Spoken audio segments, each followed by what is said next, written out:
Very good, very good. Okay, ഈ പുറത്തിന് കൈ വേദന ഉള്ളവരെല്ലാം നിങ്ങളുടെ കരം ഇങ്ങനെ ഒന്ന് ചെയ്യാമോ? അടുപ്പ് മൂക്കിനോട് ചേർന്ന് നേരെ വെക്കണേ. പുറത്തിന് സാധാരണ വേദന വരും. ഇത് ചെയ്യുന്നത് വേറെ ഒന്നുമല്ല. പുറത്തിന് വേദന വരുമ്പോൾ ഈ പുറയിലത്തെ മസിൽസ് സ്റ്റിഫായി പോകും. അതുകൊണ്ട് കൈക്ക് നീളം അറിയാതെ തന്നെ കുറഞ്ഞു പോകും. പക്ഷെ ഇപ്പോൾ പ്രാർത്ഥിക്കുമ്പോൾ നടക്കാൻ പോകുന്നത് ഈ മസിലെല്ലാം ലൂസാകും, കൈക്ക് നീളം വരും. ഓക്കെ ഓക്കെ, ആൻറ്റി ഉണ്ട്. പിന്നെ നോക്കിയേ, ബാക്കി എല്ലാവരുടെയും ഓക്കെയാ? ആ, ഓക്കെ, വെരി ഗുഡ്.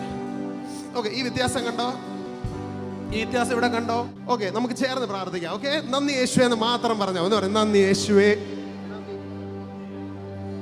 നന്ദി യേശുവേ, നന്ദി യേശുവേ, നന്ദി യേശുവേ, നന്ദി യേശുവേ, നന്ദി യേശുവേ. എല്ലാവരും നന്ദി യേശുവേ എന്ന് പറയാം. ഇത്ര എളുപ്പം, അതുകൊണ്ടാണ് ഞാൻ ഈ പറയുന്നത്. നന്ദി യേശുവേ, നന്ദി യേശുവേ. ഇനി കുനിഞ്ഞു നോക്കിക്കേ, കുനിഞ്ഞു നോക്കിക്കേ, കുനിഞ്ഞു നോക്കിക്കേ, കുനിഞ്ഞു നോക്കിക്കേ. ഹല്ലേലൂയ. കുനിഞ്ഞു നോക്കിക്കേ, കുനിഞ്ഞു നോക്കിക്കേ. എങ്ങനെയുണ്ട്?